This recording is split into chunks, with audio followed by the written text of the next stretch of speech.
ბატონ გიორგი, ალბათ ბევრი წაიკითხეთ მოისმინეთ ამ დღეებში და მართლაც ყველას მოენატრა ასეთი მაღალი კლასის რაფინირებული პოლიტიკური და ისტორიული რაკურსით, იუმორით შეზავებული გამოსვლა. და ბევრი დაიწერა ამ დღეებში, თუმცა ერთ-ერთი headline, ერთ-ერთი სათაური, რომელიც მე მომხვდა თვალში, მინდა თქვენც გაგიზიაროთ, ჩარლზის გამოსვლაზე მედია წერდა, რომ ეს იყო ენის არქიტექტურა, რის გამოც მთელი მსოფლიო გაჩერდა და უსმენდა ბრიტანეთის მონარქს.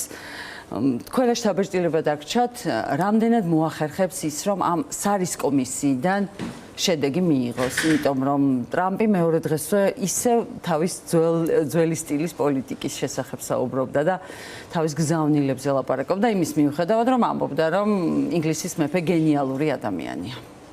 ეს თავისთავად უდიდესი მიღწევაა, რომ არათუ კონგრესი, რომელიც ერთიანი არ ყოფილა, მე მგონი არაფერზე ძალიან დიდი ხნის განმავლობაში, ტრამპიც კი აღფრთოვანებული დარჩა, მიუხედავად იმისა, რომ მეფე ჩარლზის გამოსვლაში პირდაპირ საყვედური იყო ტრამპის მიერ გადადგმული ნაბიჯების შესახებ და ეს იმდენად დიპლომატიურად იყო შეფუთული და იმდენ ისეთი მაღალი კლასით გადმოცემული, რომ მთელი კონგრესი ტაშს უკრავდა და აი თქვენ აღნიშნეთ კიდევაც, რომ ჯეიდი ვენსმა მოუწია ფეხს დამდგარი აპლოდისმენტები მიეძღვნა მეფე ჩარლზისადმი.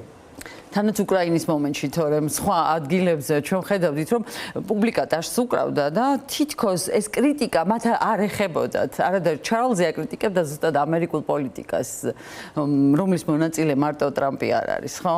კონგრესსაც აქვს თავისი წილი და სენატსაც ამ ყველაფერში. მე მგონია, რომ ყველაზე დიდი წილი მაინც ტრამპს ეკუთვნოდა, იმიტომ რომ ტრამპი არის კი ბატონო თავისი მაგას მოძრაობის მეშვეობით, რომელიც წარმოადგენს ყველაზე დიდ საფრთხეს იმ პრინციპებისადმი, რომელზედაც დაფუძნებული იყო შეერთებული შტატები, მისი კონსტიტუცია და რამაც გამოიწვია ამერიკის ჩამოყალიბება როგორც სოფლიოს ყველაზე წარმატებული დემოკრატიისა. ეს არის და მან ხაზი გაუსვა, რომ ეს იდეები დიახაც ბრიტანული განმანათლებლობიდან მოდის, რომელიც მერე შემდეგ, რა თქმა უნდა, დამფუძნებელმა მამებმა განავითარეს და პრაქტიკაში განახორციელეს. ეს არის ძალაუფლების შტოების გაყოფა, ეს არის ძალაუფლების შტოების ერთმანეთის გადამოწმება და დაბალანსება, როდესაც ერთი ძალაუფლების შტოს, მაგალითად აღმასრულებელს, მაგალითად პრეზიდენტის ინსტიტუტს არ ძლევა შესაძლებლობა, რომ იმოქმედოს ავტოკრატიის რაღაც პრინციპებით. ის ყოველთვის, აი ის ძალიან ბევრ ადამიანს მსოფლიოში არ მოსწონს დემოკრატიაში ის, რომ ძალიან ხშირად პროცესი ბევრი შეფერხებით მოქმედებს. რომ მთავრობის გადაწყვეტილება შეიძლება არ დაამტკიცოს მაგალითად კონგრესმა, პარლამენტმა, რომ კონგრესის პარლამენტის მიერ მიღებული რაღაცა კანონი ან პრეზიდენტის გადაწყვეტილება შეიძლება გასაჩივრდეს, შეჩერდეს სასამართლოში. ეს ხაროზი გონიათ. მე კიდე ის ვიცი ზუსტად, რომ ქვეყნები, სადაც დემოკრატიული ინსტიტუტები ერთმანეთის დაბალანსებით არიან დაკავებული, სადაც შეიძლება ვიღაცის ერთპიროვნული გადაწყვეტილების გადამოწმება და თუ სხვამ ჩათვალა ის მცდარად მისი შეჩერება, ესეთი ქვეყნები არიან ბევრად უფრო წარმატებულები. აი, სულ არის ეს ცდუნება, რომ მოდი მივცეთ მთელ ძალაუფლება რა ვიღაცა ძალიან კარგ კაცს, რომელიც ერთდროულად თან იმისთვის, რომ ეს ძალაუფლება გამოიყენოს ქვეყნის სასიკეთოდ.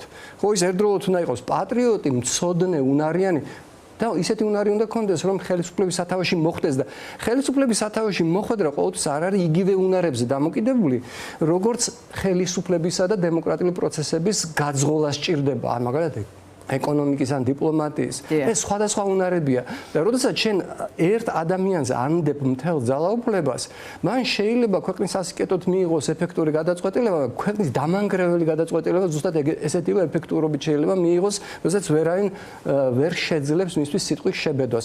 პუტინისთვის მაგალითად რომ ყოფილიყო მთქმელი, რომ თქვენი შთაბეჭდილება იმისა, რომ უკრაინა სუსტია, რომ უკრაინას არავინ არ გამოეკმაგება. და რომ ჩვენი შეერაღებული ძალები არის უძლეველი და ჩვენი რესურსები უშრეტი, ხო, რომ ესე არ არის.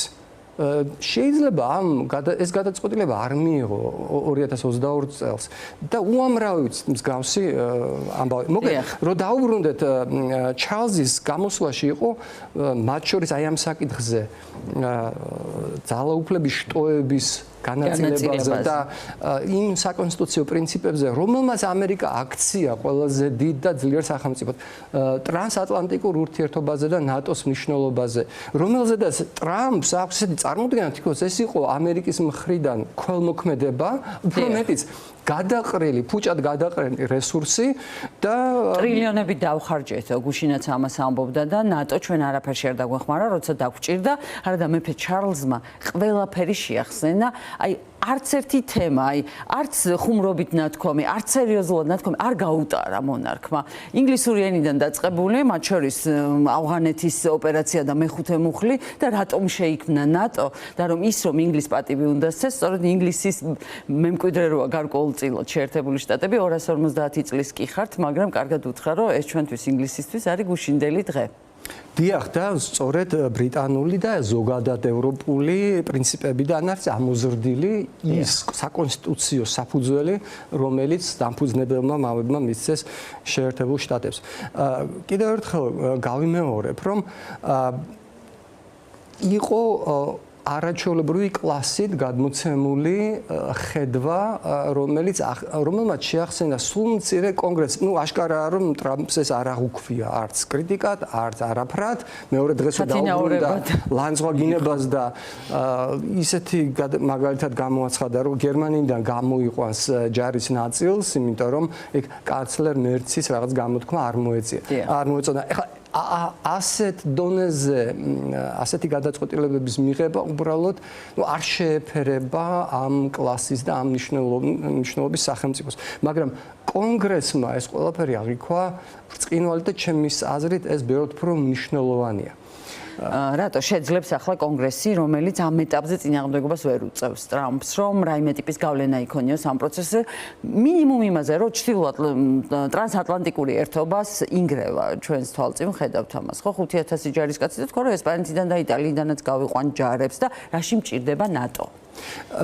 ყოველ შემთხვევაში ეს არის საფიქრალი მასალა, რომელზედაც მე მგონია, რომ კონგრესს აქამდე მაინც და მაინც რომელსაც დიდი დრო და რესურსი არ დაუთმია, საერთოდ კონგრესმა დათმო ინიციატივა როგორც საკანონმდებლო ორგანომ, რომლის ერთ-ერთი ფუნქცია არის გადამოწმება და კონტროლი აღმასრულებელი ხელისუფლების ქმედებისა, მათ შორის საგარეო პოლიტიკის ქმედებისა. ეხლა მაგალითად გავიდა 60 დღე საბრძოლო მოქმედებების დაწყებიდან ირანში და პრეზიდენტმა არ შეიტანა კონგრესში, როგორც მას ევალება კონსტიტუციით, თავისი განაცხადი ნებართვის თაობაზე კონგრესიდან ომის წარმოების ან საბრძოლო მოქმედების წარმოების შესახებ და გამართლება იყო, რომ აღარ არის ომი, სად არის ომი? 28 თებერვლიდან ომი შეწყვეტილია. ხო. ასე ეწერა ყოველ შემთხვევაში იმ წერილში. რაც უბრალოდ ეს კონგრესის უფრო პრინციპული პოზიციის შემთხვევაში, რა თქმა უნდა, ამას მოყვებოდა სერიოზული შედეგები.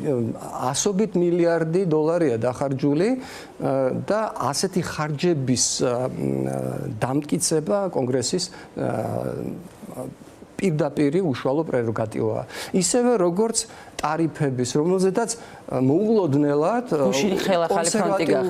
კონსერვატიულმა უზენაესმა სასამართლომ, სადაც კონსერვატორები, შეიძლება ვთქვა ტრამპის დანიშნულებიც არიან ამ სასამართლოში, მიიღო გადაწყვეტილება, რომ ტრამპის მიერ მიღებული ტარიფები, რომელიც პრაქტიკულად წარმოადგენს ეკონომიკური ომის ერთგვარ ფორმას, რომ ეს უკანონოდ გაკეთდა, რაც პირდაპირ ეწინააღმდეგება კონსტიტუციას, იმიტომ რომ ტარიფები არის კონგრესის პრეროგატივა. კონგრესს თვითონ მაინც და მაინც სერიოზული წინააღმდეგობა ან რაიმე ინიციატივა ამ მიმართულებით არ გამოუჩენია. მე მგონი კონგრესმა მიიღო საკმაოდ საფიქრალი არა მარტო ამ გამოსვლის შემდეგ, არამედ ზოგადად, იმიტომ რომ ახლოვდება შუალედური არჩევნები და ის რომ ბევრმა დაიწყო ფიქრი, იქიდანაც გამომდინარეობს, რომ წელს არის რეკორდული რაოდენობა კონგრესის წევრებისა რესპუბლიკური პარტიიდან, რომლებმაც უკვე გამოაცხადეს,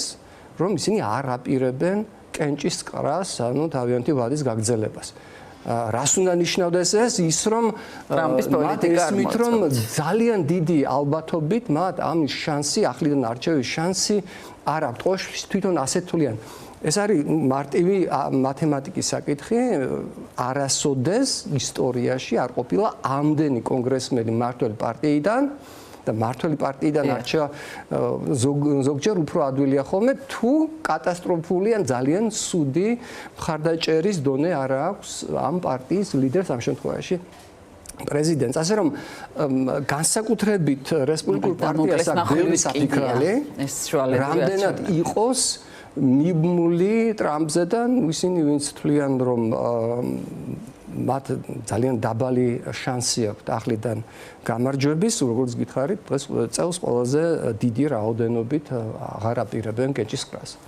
აი მეფის სიტყვასაც რომ გავყვეთ უკრაინის თემაზე მათ შორის ამ უკრაინის საკითხის წამოწევას განსაკუთრებული ოვაცია მოყვა თქვენს ალბათ არაერთხელ უყურეთ ამ გამოსვლას და მეც ვადევნებდი თვალყურს ამ რეაქციას მაგრამ ამის მიუხედავად ვიცით რომ პენტაგონმა სრულად შეაჩერა პროგრამები და უკრაინას ფაქტობრივად მომავალი წლის ბიუჯეტში ამერიკის ბიუჯეტში თითქმის არაფერი აღარ აქვს იქიდან გამოყოფილი და ამის გამო ჰექსეტიც იყო ახლა კონგრესსა და სენატში დიდი დაკითხვა მოუწყვეს მას არა მხოლოდ ირანის ომის გამო რას აპირებს უკრაინასთან დაკავშირებით და მინდა ისიც ვახსენოთ რომ ტრამპს ამ კვირაში ჰქონდა საუბარი პუტინთან და პუტინთან სატელეფონო საუბრის შემდეგ ირკვევა ისიც რომ ის გერმანიიდან ჯარის გაყვანას აპირებს უკრაინასთან დაკავშირებით გადაწყვეტილება უკვე მიღებული იყო შეიძლება რამე გავლენა მოახდინოს მეფის სიტყვამ ამ თემაზე გეღიმებათ? რა თქმა უნდა, ტრამპზე ეს სიტყვა რაიმე გავლენას არ მოახდენს, ეს იყო მისთვის ერთგვარი სასიამოვნო გამოცდილება, მას უყვარს მონარქები, მას უყვარს ძლიერი ადამიანები, დიქტატორები პრინციპში და ასევე ეს მონარქიისადმი აქვს რაღაცა განსაკუთრებული პირადი დამოკიდებულება, ამას რაიმე გავლენა მისი გადაწყვეტილებების მიღებაზე, რომელსაც თვითონ აღიარებს, რომ იღებს არა რაღაცა სტრატეგიის და მით უმეტეს რჩევის საფუძველზე ამ საკითხების ღრმა მცოდნე ადამიანებისგან, არამედ თავისი ინსტინქტების საფუძველზე.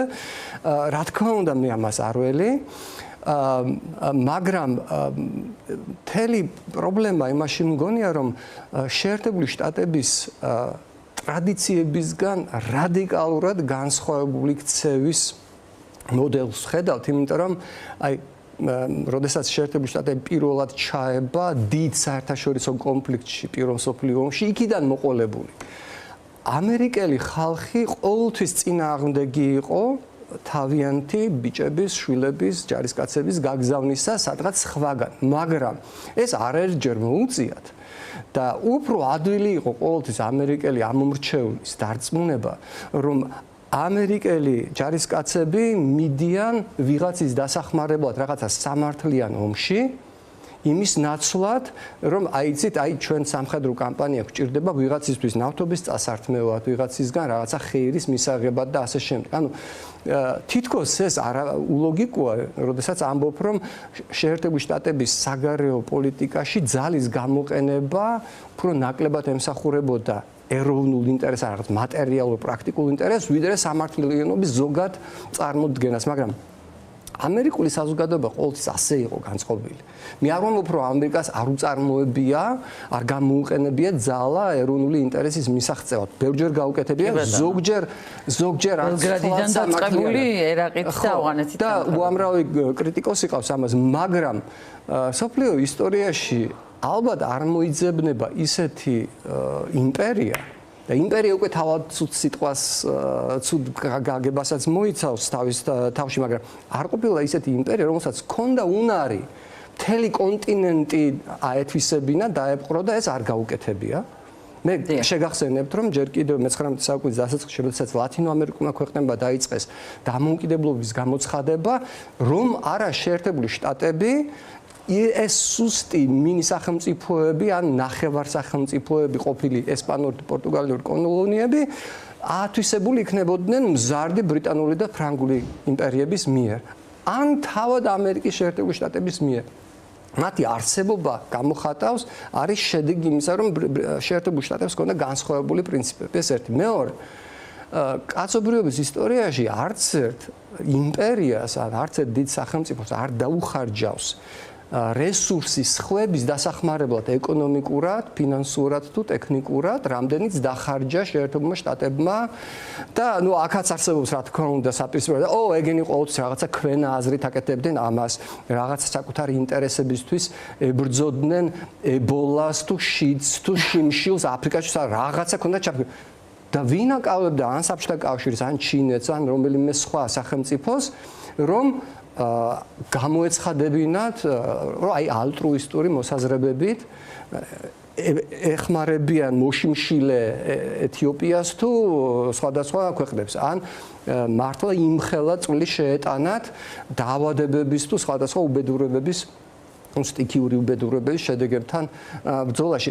იმის თქმა მინდა, რომ ამერიკას აქვს ბევრი ხარვესთან ერთად და ბევრ უკმართობასთან ერთად ყოველთვის საამაყოდ ჰქონდა ის, რომ ის მასზე ფიქრობდნენ პირველ რიგში, როდესაც ვიღაცას რაღაცა უჭირდა საერთაშორისო მასშტაბით, გნებავთ თავისუფალი სამყაროს ლიდერი, მსოფლიო პოლისმენი, ეს სიტყვები ხომ არ იყო შემთხვევითი. თუ იყო ეს ბუნებრივი თუ სხვა უბედურების სხვაები, ყველაზე ხშირად პირველ რიგში ამერიკაზე ფიქრობდნენ როგორც პოტენციურ დამხმარეზე.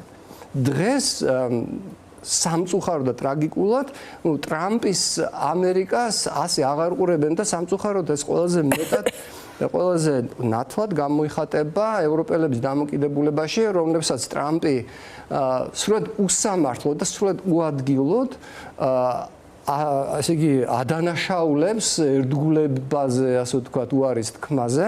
ამ დროს ამას წინათ იყო ძალიან საინტერესო კომენტარი ერთი ჩინელი ჩინეთის მმართველ წრეებთან დაკავშირებული საერთაშორისო ექსპერტისა, რომ ბევრად უფრო დიდი ზიანი ირანში საომარი კამპანიის დაწყებაზე მეტი ზიანი ტრანსატლანტიკურ ურთიერთობებს მიაყენა გრენლანდიის და მანამდე ნახევრად სერიოზული, პრინციპში ალბათ სერიოზული პრეტენზიების გამოცხადება გრენლანდია. აი გრენლანდიაზე ისაუბრებს ვიტაუტას ლანძბერგის შვილი, გაბრიელიუს ლანძბერგის და ისიც ამას ამბობს, რომ ეს გრენლანდია აღმოჩნდა უმძიმესი წყალგამყოფი სამწუხაროდ და ყველაფერი მართლაც დაიწყო ამით. ხო, რამაც უცბად წარმოაჩინა, რომ შეერთებული შტატები მათ ტრადიციული მოკავშირე და თავისუფალი სამყაროს ლიდერი კი არ არის ისეთივე მტაცებლური იმპერიის რაღაც ფორმატით მოქმედი ძალა, რომელიც თვლის, რომ აი თუ მას რაღაცა სჭირდება და თუ მას აქვს სხვებზე მეტი ძალა, ეს თავისუფლად შეიძლება მიიღოს სწორედ ამ ძალით. ასე მოქმედებდნენ საბჭოთა იმპერია, ასე მოქმედებს დღეს რუსეთის იმპერია და ამისგან გამოირჩეოდა სწორედ შეერთებული შტატები და ეს შეერთებული შტატებისთვისაც ხელსაყრელი იყო. მე ზუსტად იმის თქმა მინდა, რომ ეს არ იყო მხოლოდ ალტრუიზმი და მისი რაღაც კეთილი მსოფლმხედველობის გამოხატულება. შეერთებული შტატების წამყვანი როლი მე-20 საუკუნეში, განსაკუთრებით მეორე ნახევარში, ეფუძნებოდა მათ შორის იმ ალიანსებს, რომელიც მეფე ჩარლზმა შეახსენა შეერთებული შტატების კონგრესს, ეფუძნებოდა იმ ალიანსების სისტემას, რომელსაც შეერთებული შტატები ლიდერობდა, რომელიც შეერთებულმა შტატებმა შექმნა, მაგრამ რომელშიც მისმა მოკავშირეებმა დიდი წვლილი შეიტანეს. ამ ალიანსების სისტემის კითხვის ქვეშ დაყენება შეერთებულ შტატებს ფულს კი არ დაუზოგავს, შეერთებულ შტატებს როგორც დიდ საერთაშორისო მოთამაშეს დაასუსტებს.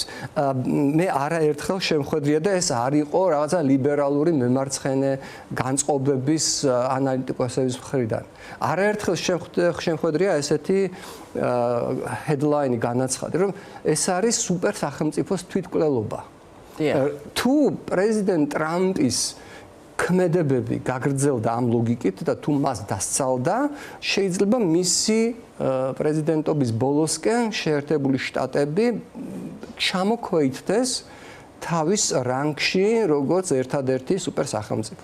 მაიკ კარპენტერი ყავდა წინა გადაცემაში სტუმრად, რომელიც პირდაპირ ამბობდა, რომ სამწუხაროდ მე არაერთხელ თქვიო უკვე, რომ შეერთებული შტატები აღარ არის თავისუფალი სამყაროს ლიდერი. ეს მან თქვა თავისუფალ სამყაროსთან დაკავშირებით.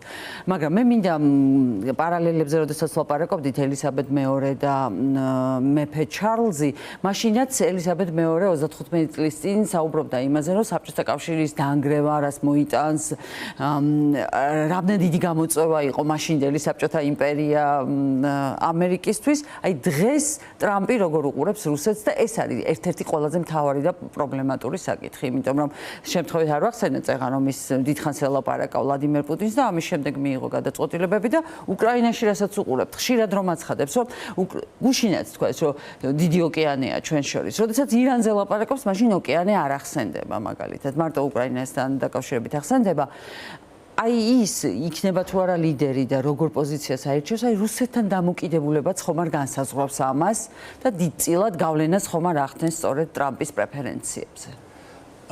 პირველი, ჯერ ერთი ტრამპის ეს განცხადება არაერთჯერ მომისმენია და გაუცებული ვარ, იმიტომ რომ 1951 წელს შეერთებულ შტატებში აბსოლუტურად ყველა პოლიტიკური მიმდინარეობის პოლიტიკოსმა თუ სამხედრო თუ სტრატეგიულმა ექსპერტმა გაითავისა, რომ ის ორი ოკეანე აღარ არის ის სანდო თავდაცვითი ზღუდე, რომელმაც შეერთებულ შტატებს მე-19 საუკუნის განმავლობაში და მე-20 საუკუნის გარკვეულ პერიოდში მისცა შვიდობიანად თავისუფლად განვითარების შესაძლებლობა, რამაც ის აქცია იმ ეკონომიკურ გიგანტად, როგორც ის გახდა მე-19 საუკუნის ბოლოსთვის, მაშინ როცა ის რჩებოდა სამხედრო სტრატეგიულ ჯუჯად. აღმოჩნდა, რომ აღარ იცავს ატლანტიკის ოკეანე და წყნარი ოკეანე, შეიძლება ვიღაცა მოგაყენოს პირდაპირ ავიამზიდები და შენი ტერიტორია დაბომბოს. მე აღარ ვლაპარაკობ იმაზე, რომ ამ პერიოდიდან უკვე ჩნდება სტრატეგიული ბომბდამშენები და შემდეგ უკვე ბალისტიკური რაკეტები. ლაპარაკი იმაზე, რომ გეოგრაფია რამენაერად შეერთებულ შტატებს იცავს, როგორც ეს იყო რეალობა მე-19 საუკუნეში, არის საბავშვო ბოდიშს ვიხდი. ეს დრონების ტექნოლოგია საეჭოდ ვითარდება. აბსოლუტურად უპასუხისმგებლო განცხადება არის და არის ღრმად მცდარი. და გავიმეორებ, რომ შეერთებული შტატების უსაფრთხოება ისევეა დაკავშირებული იმ ალიანსების სისტემაზე, როგორც შეერთებული შტატების მოკავშირეები ამერიკისგან მხარდაჭერის მიღებაზე. ეს ორმხრივი პროცესია. ჩვენ არ გვისაუბრია ერთმნიშვნელოვან საკითხზე და ალბათ მნიშვნელოვანი, იმიტომ რომ მე არ მომისმენია ვინმესგან აუცილებლად უნდა ვთქვათ, ეს სიამდვილეში ვისი სიტყვა იყო. კი, მეფე ჩარლზმა ის არაჩვეულებრივი კლასით და შარმით გადმოსცა და დიახ, მისი პირადი მდივანი, გამოცდილი დიპლომატი ელჩი იყო ერთ-ერთი თანაავტორი ამ სიტყვის, მაგრამ უნდა კარგად განსაზღვროთ, რომ ეს სიტყვა არის ბრიტანეთის მთავრობის მიერ შექმნილი. მასში ევროპის სათქმელი იყო და ბრიტანეთის. დიახ, მასში ეს სიტყვა შეიქმნა თანამშრომლობაში ნომერი 10-ის დაუნინგ სტრიტის ნომერი 10-ის მთავრობის ადმინისტრაციის და მისი პირადი სამდივნოს თანამშრომლობის შედეგად და ის გადმოსცემს ერთის ხური ბრიტანეთის მთავრობის პოზიციას და როგორც გეთანხმებით, ასევე დანარჩენი ევროპის პოზიციას, რომელიც ბევრად უფრო კონსოლიდირებული ხდება, რასაც მე ვუყურებ და ერთ-ერთი მიზეზი არის აი სწორედ ის, რომ ტრაგიკულად და ეს იმედი არ არის შეუქცევადი პროცესი, ევროპაში შეერთებული შტატები აღარ აღიქმება უეჭველ და სანდო პარტნიორად არა მარტო ევროპაში, აგერ კანადაში და თქვენ ახსენეთ, რომ კანადის პრემიერ-მინისტრსაც ვიხილავთ ჩვენს რეგიონში ძალიან მალე ორ დღეში და მე მახსენებს დროს, როდესაც საქართველო იყო ჩვენი რეგიონის დიპლომატიური ეპიცენტრი, სადაც ჩამოდიოდნენ პრეზიდენტები, პრემიერ-მინისტრები, მათ შორის კონგრესის წევრები, სენატორები ისეთი რეგულარულად დადიოდნენ, რომ ძალიან ჩვეულებრივ ამბავთ ითქვა. ბოლოს გადაღებაზე წასვლას აღარ ვასწრებთ. ეხლა გვეუბნებიან, რომ აი ვიღაცა უნდა ჩამოვიდეს, იცით, სახელმწიფო დეპარტამენტიდან და ეს იქნება ნიშანი შეერთებულ შტატებთან ორმხრივი ურთიერთობების აღდგენის. მე გულწრფელად რომ გითხრათ, არ მინახავს არაფერი იმგვარი ქმედება ამ ხელისუფლების მხრიდან, რომელიც შეერთებული შტატებისთვის იქნებოდა საკმარისი მიზეზი, თუნდაც საბაბი, რომ მათ მიმართ დამოკიდებულება შეეცვალათ. ეს ურთიერთობები სტრატეგიული ძალიან ღრმა, პრაქტიკულად სულად არის ჩამოშლილი ცალმხრივად მხოლოდ ივანიშვილის ხელისუფლების გადაწყვეტილებების, შეგნებული გადაწყვეტილებების და ნაბიჯების შედეგად. რასაც ივანიშვილი ყოველთვის გვეუბნებოდა, რომ საქართველოს არ უნდა იყოს არც დაპირისპირებისაგანი და ასევე უნდა გაქრეს საერთაშორისო რადარებიდან და ნამდვილად იქ ვართ სწორედ. მისი ქართული ოცნება ასრულებულია. ხო, მე ის ვიცი, რომ არათუ სადღაც ზოგადად, ჯერ ერთი საქართველოს არ არის ნეიტრალურ პოზიციაში, ივანიშვილის საქართველოს არის დაპირისპირო მდგომარეობაში დასავლურ სამყაროსთან მთლიანად, ერთგვარი ცივი ომის მდგომარეობაში. ეხლა როდესაც პრეტენზია გაქვს რაციონალურობაზე, რომ აიცით ჩვენ პრაგმატულ პოლიტიკას ვახორციელებთ. ამიტომ ჩვენ გვაქვს ეს არ გაღიზიანების პოლიტიკა, რაც ჩვენ გვაძლევს უსაფრთხოებას რუსეთისგან. მე არ ვიცი საქართველოს რას აძლევს, კი ბატონო, მის რეჟიმს აძლევს. მაგრამ ამის ფონზე, როდესაც შენ შეგნებულად უპირისპირდები და ლამს ომს უცხადებ, პირდაპირ თუ გულწრფელად გონია, რომ ის დასავლეთი არის ომის გლობალური პარტია, ეს რამდენად რაციონალურია, რამდენად პრაგმატულია ამ დაპირისპირებაში შესვლა, როდესაც დაუღალავად დღე და ღამე შენი პროპაგანდა ათასნაირ ბრალდებას და შეურაცხყოფას აყენებს ჩვენს ტრადიციულ პარტნიორებს. აქ არც რაციონალიზმია და არც პრაგმატულობა ჩემი აზრით და მეორე მშვიდობა ეს ხო მადაღებული საკითხია და მადლობა მშვიდობის შორს კი არა აი აქვე გვერდზე ყავს ქვეყანა რომელსაც მშვიდობა აქვს რომელმაც ტერიტორიული მთლიანობაც აღიდგინა და რომელიც რუსეთს ენის მოჩლექვით არ ელაპარაკება და რუსეთს ბოდიში მოახდევინა, კომპენსაციასაც მიიღებს და თავის სუვერენულ საგარეო პოლიტიკას ახორციელებს. აზერბაიჯანი ქვია. დიახ. ასე რომ მე ყველანაირ წარმატებას ვუსურებ სომხეთს, ჩვენს ისტორიულ უდიდესი მნიშვნელობის მეზობელს და მეგობარსაც, ასე ვიტყოდი. აი იმ მცდელობაში რომ რუსეთთან კაბალურ ურთიერთობაში ყოფნიდან შებრუნდეს ცივილიზებული დასავლური სამყაროსადმი და აქაც შევახსენებ მე მახსოვს კარგად როგორ გვთავაზობდა ბატონი ივანიშვილი სომხურ მოდელს თავისი პრემიერობის დასაწყისში, როდესაც სომხეთი იყო რუსეთზე მიბმული პოლიტიკურად, ეკონომიკურად და უსაფრთხოების თვალსაზრისით, რაშიც სომხეთმა გადაიხადა უზარმაზარი ფასი ის შეზღუდული იყო თავის ურთიერთობებში სხვებთან, მან მთელი თავისი ეკონომიკური აქტივები პრაქტიკულად გადაულოცა რუსეთს რისთვის უსაფრთხოების გარანტიებისთვის. რომელიც არაფერში არ გამოადგა. დღე რომ დადგა, რომ თქვათ, ცოტა ვულგარულად ბოდისვიხდი, რუსეთმა შენი სომხეთი გადააგდო და ეს საფასური აღმოჩნდა გადახდილი არაფერში უღალა და ან ვერ შეძლოს არა აქვს ამას დიდი მნიშვნელობა, რომელი იყო და დღეს სომხეთი არის დასავლეთისკენ შებრუნების მცდელობის პროცესში და ჩვენ რჩებით ერთგვარად გარიყული ამ პროცესებისგან, აი ის მაგალითად რომ წარმოუდგენელი რაც გვეგონა ცოტა ხნის წინ რომ აზერბაიჯანი და სომხეთი აქტიურად იმუშავებდნენ ალტერნატიული სატრანსპორტო დერეფნის განვითარებაზე დღეს პრაქტიკულად ამან შეიძლება საქართველოს აქციოს ყველაზე უმნიშვნელო და ვთქვათ თავის სტრატეგიულ ფუნქციას მოკლებულ ელემენტად სამხრეთ კავკასიაში მე მივესალმები სამშვიდობო პროცესს, მივესალმები მათ შორის ინფრასტრუქტურულ თანამშრომლობას სომხეთს და აზერბაიჯანს შორის, ამის მოწოდებები გამიკეთები არაერთხელ. ოღონდ ჩვენ რომ ყოლოდა პასუხისმგებლობის მქონე ხელისუფლება, საქართველოს დღეს ექნებოდა სულ მცირე აი რა შეიძლება გავუკეთო ექნებოდა სულ მცირე ღრმაწყლოვანი პორტი, რომელსაც ექნებოდა სტრატეგიული მნიშვნელობა, ექნებოდა სანდო უფრო ეფექტური სარკინიზმო დამაკავშირებელი ინფრასტრუქტურა ამ ღრმაწყლოვან პორტთან, რომლითაც ისარგებლებდა მთელი ჩვენი აღმოსავლეთ სამეზობლო და დასავლური მას შემდეგ, რაც რუსეთი და ცალკე კიდევ ირანი არასანდო სატრანსპორტო თვალსაზრისით არასანდო რგოლებად და დამაბრკოლებელ რგოლებად იქცე. დღეს საქართველო არის დარჩენილი ნაცრისფერ ზონაში. დიახ, ხდება უფუნქციო სახელმწიფოდ. მე წარმატებას ვუსურებ კიდევ ერთხელ აზერბაიჯანსაც და სომხეთსაც, მაგრამ ჩვენ რომ ეს გაგვეკეთებინა, სომხეთზე გამავალი ახალი სატრანსპორტო ზოლი შტო იქნებოდა, ხოლო განშტოება ჩვენი ძირითადი ტერეფნისა. დღეს სხვა სურათს ვხედავთ.